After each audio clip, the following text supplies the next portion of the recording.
Hey, this Hollis Gainer coming at you once again. I want to thank you for joining me on my YouTube channel here at One Source. Thank you again for subscribing. If you haven't already done so, please subscribe to One Source, our channel here, giving out some good information. Go to my fan page on Facebook and like us there.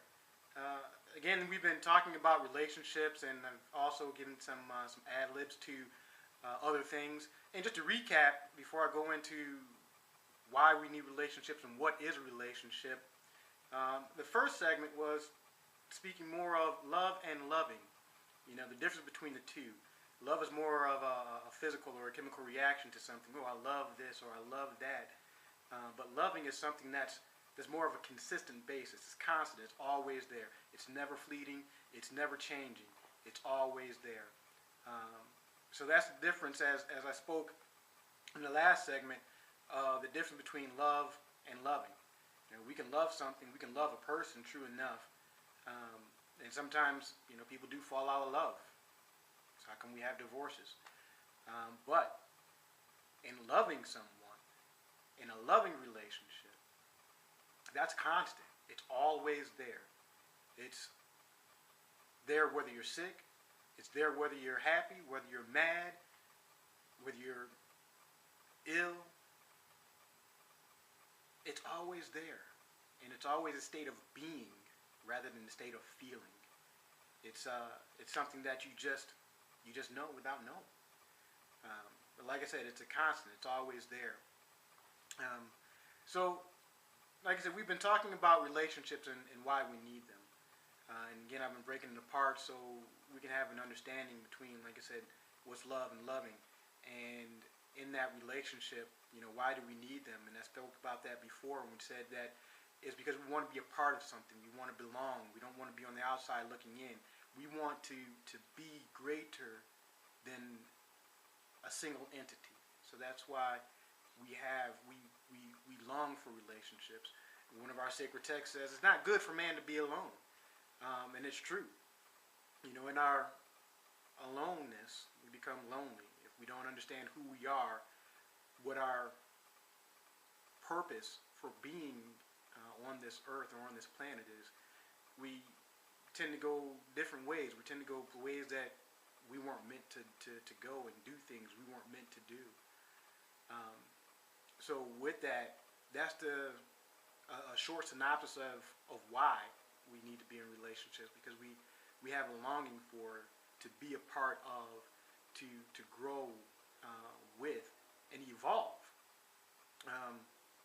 Which brings us into what is a relationship.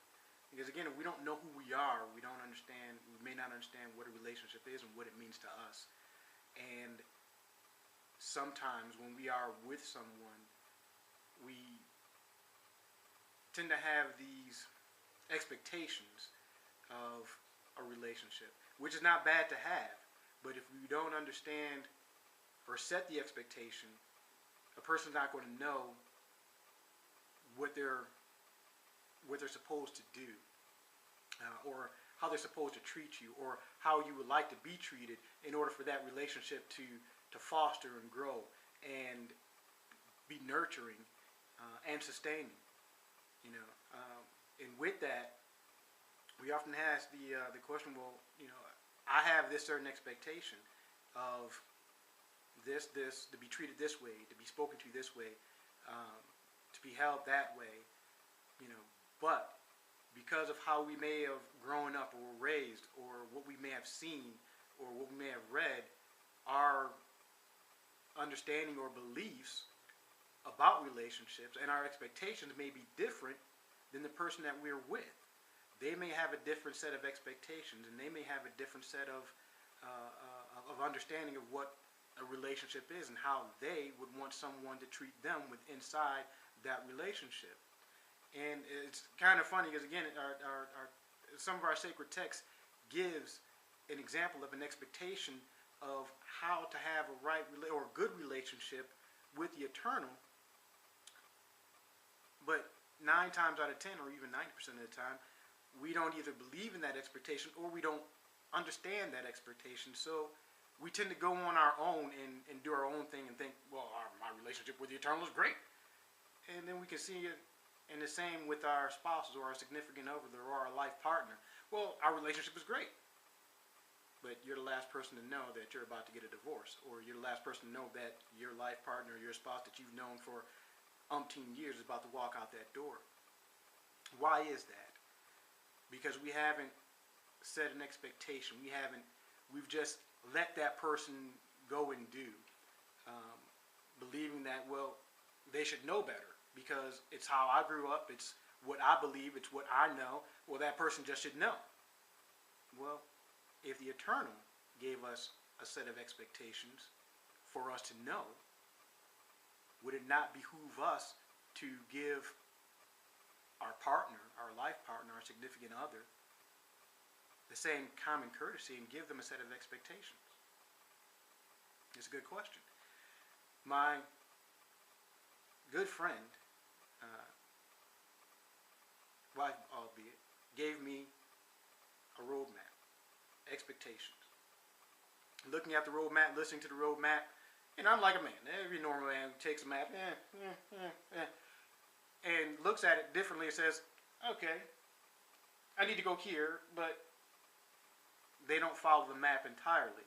And because I had my way of looking at things and she had her way of looking at things, somewhere along the lines we took a left turn at Albuquerque and ended up lost without a map on getting our way back or being able to find our way back, which happens to most couples 90% of the time.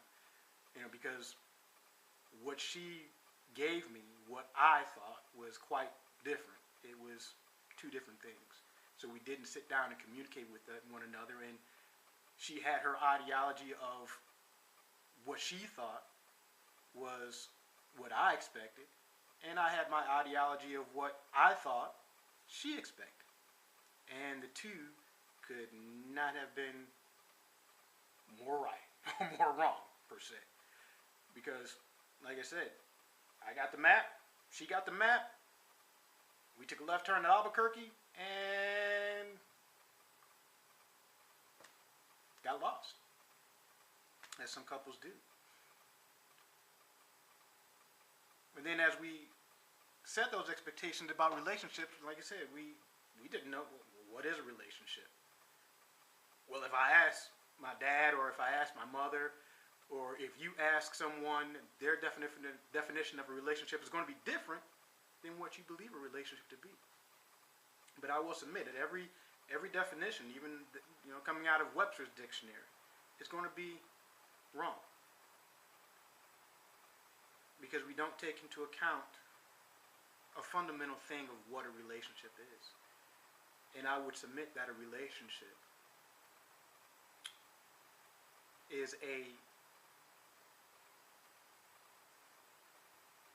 coming together, a cohesiveness of two beings coming together as one.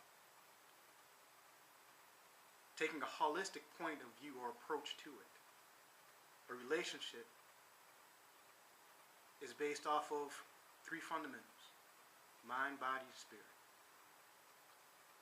It brings two people with two different sets of consciousness together to formulate a single being that operates with a single thought of purpose to achieve a single goal, a single objective. A team, a unit. Like I said, a cohesive consciousness of thought, of one thought. Now you may say and ask, well, where do you get this from? If we go to a sacred text, let's say Bible, Book of Genesis, chapter 2, verse 23. And you have to bear with me because I'm going to expound upon it. And if we look at that, the verse says, "This is now bone of my bone, flesh of my flesh." Now let's break that apart. Bone of my bone. It's my body. Flesh of my flesh. That's my mind. And where does the spirit come in? Well, you have to jump a little bit further down into Genesis chapter 3, verse think it's about verse 6 or verse 7, where woman, before her name was Eve, where the woman partook of the fruit and gave to the man. Not husband, the man.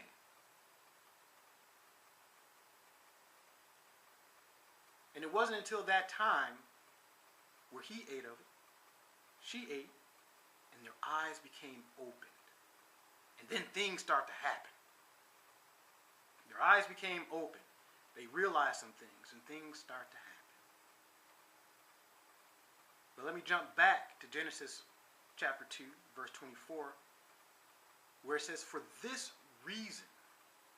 Now, most of my theologian brothers will say, well, that's for the basis of marriage.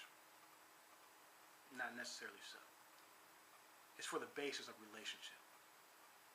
It's for this reason that a man shall leave his mother and father and cleave to, and the correct verse, the correct interpretation is not wife, is cleave to woman of his or his woman or the woman, and the two shall become one flesh. And the two shall become one. So now, as you can see, it may take you some time to marinate on it, but now you see where a relationship is a cohesive union of mind, body, and spirit into one cohesive being.